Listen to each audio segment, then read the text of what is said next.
안녕하십니까. 기업가 정신 강의를 맡은 대구 창조경제혁신센터 청년창업본부 전태원 본부장입니다. 진짜 기업가는 몽상가가 아니라 행동하는 자입니다. 페이스북 마크 저커버그의 작은 일도 시작해야 위대한 일도 생긴다라는 격언처럼 걸어가야 할 길을 선택했으면 실행에 옮기고 행동해야 합니다. 일장에서 배웠던 것처럼 기업가 정신은 우리 자신의 비전을 발전시키는 정신입니다. 따라서 우리는 기업가처럼 생각해야 합니다. 기업가 정신은 인생의 비전을 키우는 거니까요. 기업가는 충족되지 않는 소비자의 욕구와 니즈에 반응합니다. 그것을 해결해 나가면서 기회를 포착하죠. 실행해 나가는 과정은 장애물과 리스크가 도사리고 있겠지요. 이 리스크를 체크하고 최소화시키며 제거해 나가죠. 사업을 성공으로 이끌기 위해 부족하지만 꼭 필요한 자원, 예를 들어서 인력, 자금, 기타 자원은 무엇인지 고려해 가면서 말이죠. 아이디어는 성공을 보장해 주지 않습니다. 많은 성공한 기업가의 사례처럼 생각하고 실행에 옮길 때 성공은 부수적으로 따라오는 것이 아닐까요? 자기 주도적인 삶의 태도가 필요합니다. 우리의 삶과 마찬가지로 기업가의 삶도 누군가가 대신해 줄 수 없습니다. 멘토는 기업가에게 있어서 나침반의 역할을 수행하지만 나침반이 항의를 대신해 줄 수 없듯이 자신만의 길을 자기 주도적으로 개척해 나가야 하겠습니다. 우리나라에서 가장 성공한 청년 창업가 중에서 한 분인 삼성의 이병철 회장님은 본인의 창업 2년 중에서 사업 보국을 1순위로 삼으셨는데요. 기업과 국가와 공동체를 하나로 여기는 마음가짐이 필요하다고 생각하신 거죠. 기업 혼자서 살아갈 수 없는 사회입니다. 개인과 사회가 조화를 이룰 때 기업가는 더욱 성장할 수 있는 공간이 생기는 게 아닐까요? 돈만 중시하는 기업은 결코 지속적인 성장을 하지 못합니다. 기업의 사회적 책임을 창업 전부터 진지하게 고민해 보셔야 됩니다. 다음은 기업의 사회적 책임을 되짚게 하는 좋은 사례가 되겠습니다. 실제로 초등학교에서 나왔던 문제라 하는데요. 선생님이 다음 글에서 틀린 낱말을 바르게 고쳐서 씌우라고 문제를 내셨는데요. 헤헤, 맛있겠다. 나 혼자 먹어야지. 이 질문을 보시고 여러분도 한번 맞춰 보시죠. 뭐가 틀렸을까요? 초등학생은 나 혼자를 가치로 적었는데요. 선생님은 틀렸다고 채점을 했다네요. 답을 티읕 받침에 맛있겠다를 시읒 받침에 맛있겠다로 해야 한다는 거죠. 물론 문법적으로 맞는 말이지만 나 혼자가 아닌 우리를 생각한 이 학생의 답이 오히려 정답처럼 느껴지는 것은 왜일까요? 시대를 읽는 통찰력과 100개의 아이디어보다는 한 번의 실행이 낫다를 잘 보여주는 동영상을 준비했는데요. 잠시 보도록 하겠습니다.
지금까지 기업가 정신이 특출난 사람들의 성향과 역량에 대해 알아보았는데요.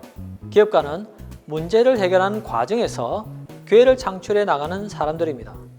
고객의 욕구와 니즈에 반응해서 그에 상응하는 해결책을 찾아냅니다. 그럼 우리가 기업가 정신에서 배워야 하는 것들은 무엇이 있을까요? 첫 번째는 문제인식 능력입니다. 기업가는 충족되지 않은 소비자의 욕구와 니즈를 인식하고 이를 기회로 삼고 그 욕구와 니즈를 충족해 나갈 수 있는 제품과 서비스를 개발해 나가는데요. 위대한 기업가는 시대의 흐름 속에서 산업과 사회의 커다란 변화를 미리 읽어내고 한 발 앞서 시장을 개척합니다. 최초의 제품이 아니라 최적의 제품과 서비스로 말이죠.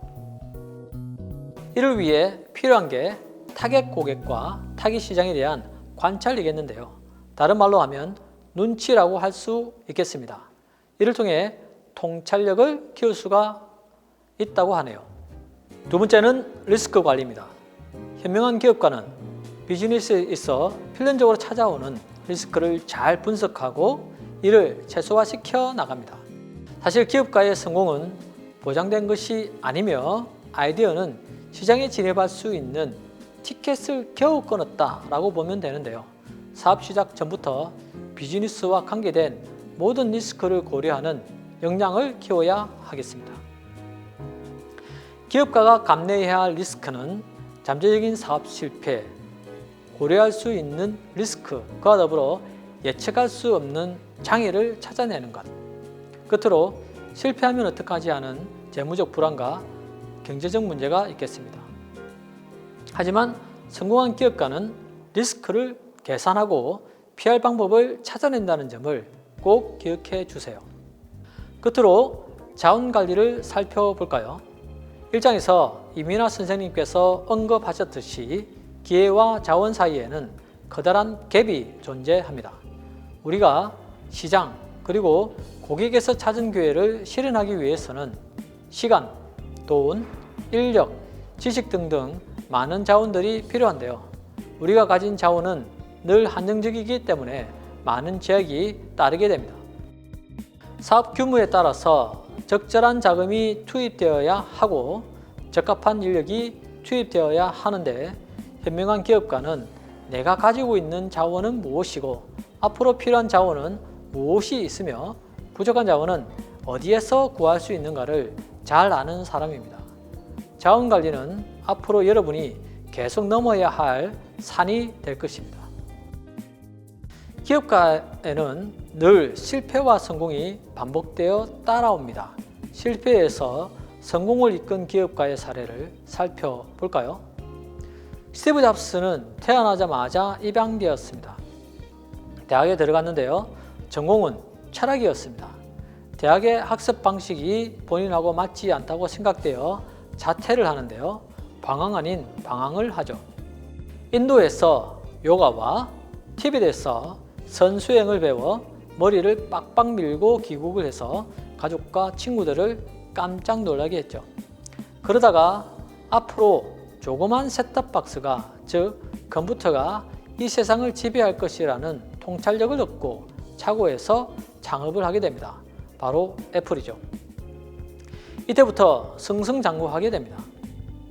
계속 성공할 것 같았지만 본인이 채용한 CEO가 잡스를 애플에서 쫓아내게 됩니다. 다시 방황이 시작되었죠. 하지만 그는 픽사를 설립하고 디즈니와 함께 토이스토리라는 영화를 성공적으로 만들며 다시 재기하게 됩니다. 잡스는 승승장구하는 데 반해 애플은 무능한 성장 때문에 하얀 길을 걷게 됩니다. 애플은 다시 잡스를 불러들이고 잡스는 애플에서 아이폰, 애플 스토어, 아이패드 등 혁신 제품을 줄줄이 출시하게 되죠. 애플은 다시 잡스를 불러들이고 잡스는 애플에서 아이폰, 애플 스토어, 아이패드 등 혁신 제품을 줄줄이 출시하게 되죠. 아마존의 제프 베이조스는 10살 때 본인이 아버지라고 여겼던 아버지가 친아버지가 아니라는 사실을 알게 됩니다. 계부는 쿠박의 난민이었는데 그는 계부로부터 많은 지원과 근면성을 배우게 되었다네요. 맥도날드에서 캐시어 업무를 했고 프린스턴 대학에서 양자학을 전공했으나 전공이 적성에 맞지 않아 컴퓨터 공학으로 전향을 합니다. 졸업 후 잘 나가는 대기업에 취직했으나 뜻한 바 있어 퇴직을 하는데요. 이때부터 줄줄이 실패를 합니다. 스타트업에 투자했으나 실패했고 경매 사이트를 만들어 보고자 창업했으나 이 또한 실패합니다. 하지만 실패를 딛고 아마존을 창업해서 세계에서 제일 부자가 되었습니다. 제가 여러분께 기업가 정신을 통해 당부드리고 싶은 것은 이왕 꾸는 꿈 아주 크게 꾸어야 한다는 것입니다. 제프 베이조스의 지구에서 가장 큰 인터넷 상점처럼 말입니다. 처음 시작은 자신의 비즈니스 컨셉을 테스트할 만큼의 작은 규모로 시작하라입니다. 처음부터 작게 시작하라라는 것이 아니라 소비자의 피드백을 받을 수가 있고 시장의 검증을 받을 수 있는 정도의 규모 정도면 된다는 것입니다. 시장의 검증이 끝났으면 크게 베팅을 해야 합니다. 끝으로 자기 자신을 믿고 실패할지라도 포기하지 말라는 것입니다. 하지만 이 모든 것을 시작하기 위해서는 과감한 도전이 필요하겠죠. 100개의 아이디어보다는 한 번의 실행이 낫다라는 말로 본 강의를 마치겠습니다. 감사합니다.